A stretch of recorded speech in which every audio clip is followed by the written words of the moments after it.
Hi friends, welcome back to another episode of Maltese Kitchen. இன்னைக்கு என்னோட கிச்சனில் நான் செய்ய போகிற ரெசிபி பட்டர்ஸ்காட்ச் கேக். இந்த ரெசிபி எப்படி செய்யணும்னு பார்க்குறதுக்கு முன்னாடி இன்னும் நீங்கள் மால்தீஸ் கிச்சன் சேனலுக்கு சப்ஸ்கிரைப் பண்ணலையா மறக்காமல் சப்ஸ்கிரைப் பண்ணிவிடுங்க. என்னோடய வீடியோஸ் உங்களுக்கு பிடிச்சிருந்தா லைக் பண்ணுங்கள், ஷேர் பண்ணுங்கள், மறக்காமல் என்னோடய சேனலுக்கு சப்ஸ்கிரைப் பண்ணிவிடுங்க. வாங்க ரெசிபிக்குள்ளே போகலாம்.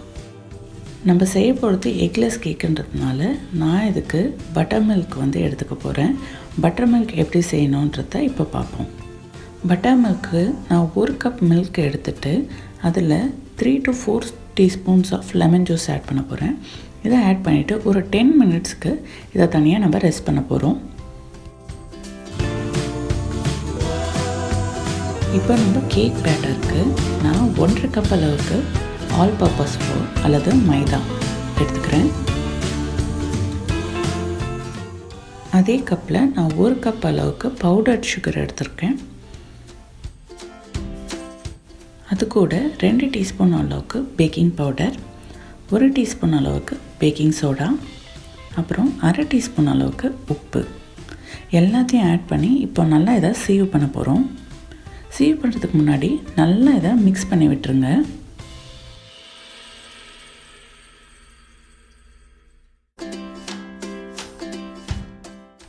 இப்போது நான் இதை சீவ் பண்ணி தனியாக எடுத்து வச்சுக்கிட்டேன். நம்ம ஏற்கனவே பண்ணி வச்சுருந்த பட்டர் மில்கில் நான் இதில் 1/2 கப் அளவுக்கு ஆயில் ஆட் பண்ணுறேன்.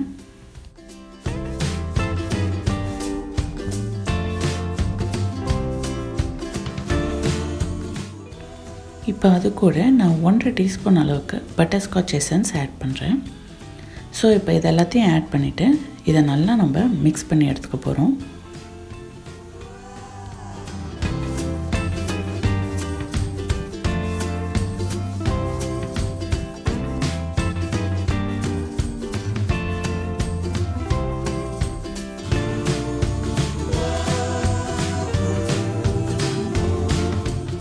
இப்போது நம்ம நல்லா சேவ் பண்ண வச்சுருந்த ஃப்ளோரில் இந்த பட்டர் மில்கை ஆட் பண்ணி நல்லா மிக்ஸ் பண்ண போகிறோம்.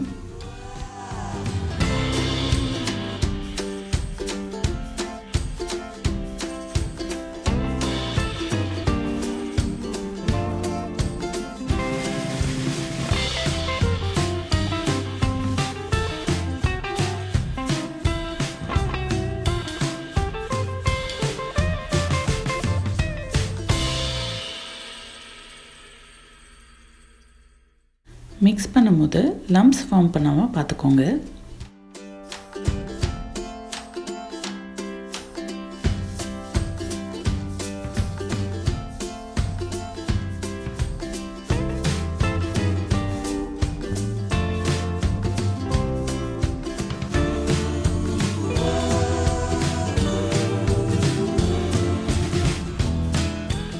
பேட்டர் ப்ரிப்பேர் பண்ணதுக்கப்புறம் நான் ஒரு தவாவை ஒரு 10 மினிட்ஸ் அளவுக்கு லோ ஃப்ளேமில் ஹீட் பண்ணியிருக்கேன்.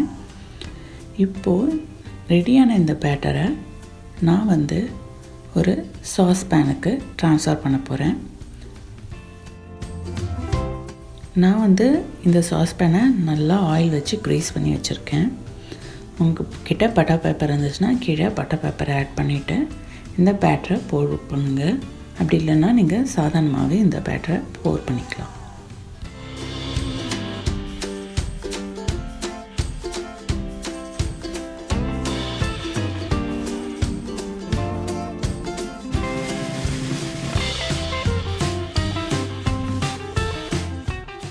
இப்போ இந்த சாஸ் பேனை நல்லா தட்டி விடுங்க, ஏன்னா அந்த பேட்டர் ஈவனாக செட்டில் ஆகணும்.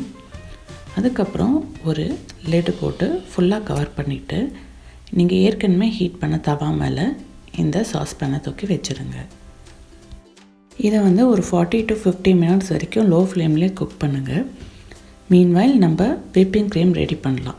விப்பிங் க்ரீமுக்கு நான் 2 கப் அளவுக்கு ஃப்ரெஷ் க்ரீம் ஆட் பண்ணுறேன்.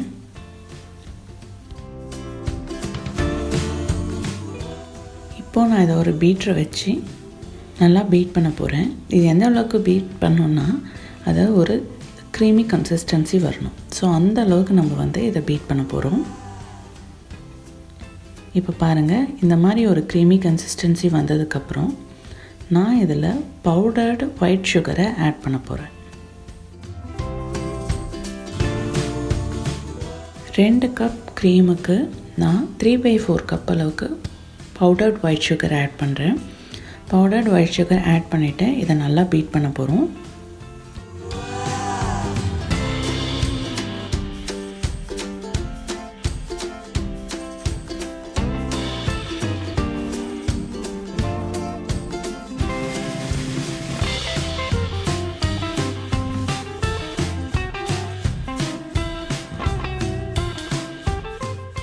இப்போது நம்மளுக்கு இந்த மாதிரி ஒரு க்ரீமி கன்சிஸ்டன்சி வரும்.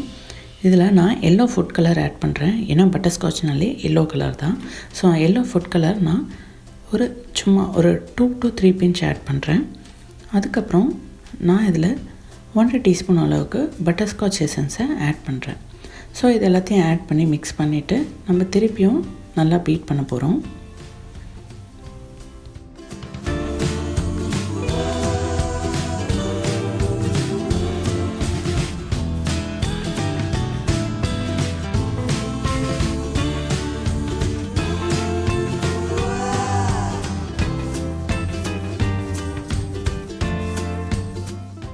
ஸோ நம்ம க்ரீம் நல்லாவே ரெடி ஆகிடுச்சு. இப்போ நம்ம ஸ்டாப் பண்ணிவிட்டு இந்த க்ரீமை நம்ம எடுத்து வச்சுக்க போகிறோம். அடுத்ததாக நம்ம ப்ரைலைன் ரெடி பண்ண போகிறோம். அந்த ப்ரைலைன் ரெடி பண்ணுறதுக்கு ஃபஸ்ட்டு ஒரு சாஸ்பேனை ஹீட் பண்ணிவிடுங்க. ஹீட் ஆனதுக்கப்புறம் நான் இதில் 3/4 கப் அளவுக்கு சுகர் ஆட் பண்ண போகிறேன். இந்த சுகர் நல்லா மெல்ட் ஆகி கேரமலைஸ் ஆகிற வரைக்கும் நம்ம வெயிட் பண்ணுவோம். நீங்கள் ஆட் பண்ண சுகரை நல்லா இந்த மாதிரி ஸ்ப்ரெட் பண்ணி விடுங்க. அப்போ தான் சீக்கிரமாக ஹீட் ஆகி அந்த சுகர் மெல்ட் ஆகும்.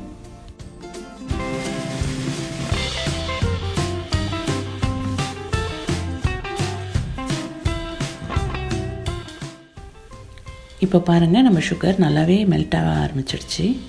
இதை ஒட்டாமல் பார்த்துக்கோங்க. அதேமாதிரி அடிப்பிடிக்காமல் பார்த்துக்கோங்க.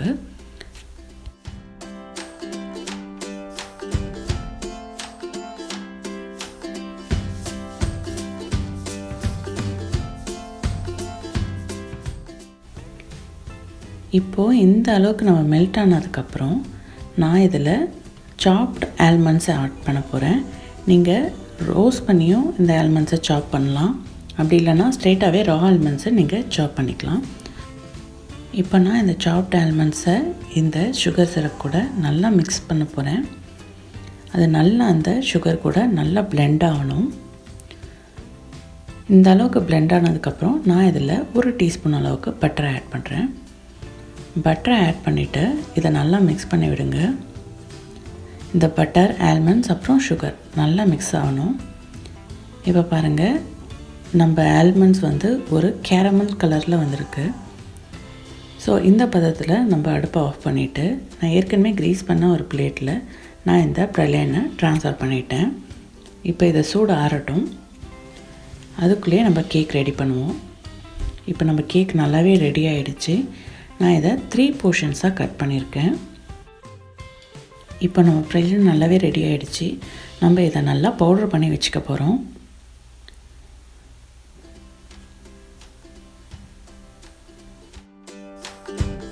நல்லா ஒரு சப்பாத்தி கட்டை வச்சு ரோல் பண்ணி நல்லா அந்த மாதிரி பவுடர் ஆக்கியிருக்கேன்.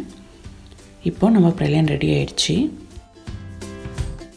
இப்போது நம்ம கட் பண்ண கேக்கில் நான் இப்போது சுகர் சிரப் அப்ளை பண்ண போகிறேன். சுகர் சிரப் அப்ளை பண்ணிவிட்டு நான் இது மேலே நம்ம விப்டு க்ரீமை அப்ளை பண்ண போகிறோம். சுகர் சிரப் அப்ளை பண்ணிவிட்டு நம்ம விப்டு க்ரீம் அப்ளை பண்ணால் தான் அந்த க்ரீம் நம்ம கேக்கோட நல்லா செட் ஆகும். இதே மாதிரி நீங்கள் ஒரு லேயருக்கும் சுகர் சிரப் அப்ளை பண்ணிவிட்டு மேலே விப்டு க்ரீம் தடவி 3 லேயராக இந்த கேக்கை ரெடி பண்ணிடலாம்.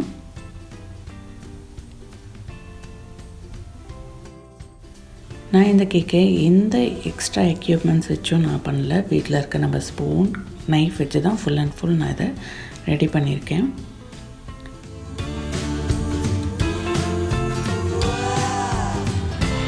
இப்போ பாருங்கள், நம்ம கேக் நல்லாவே ரெடி ஆகிடுச்சு. இதை நல்லா அழகாக நம்ம ஷேப் பண்ணி எடுத்துக்கலாம்.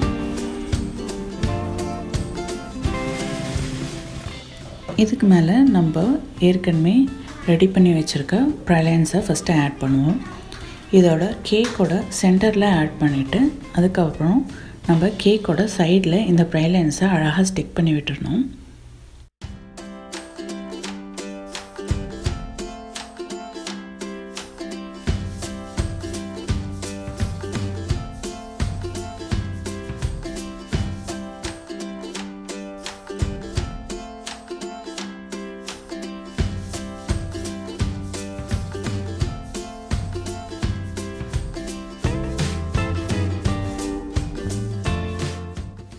பாருங்க நம்ம ப்ரைலைன்ஸை நல்லாவே செட் பண்ணியாச்சு.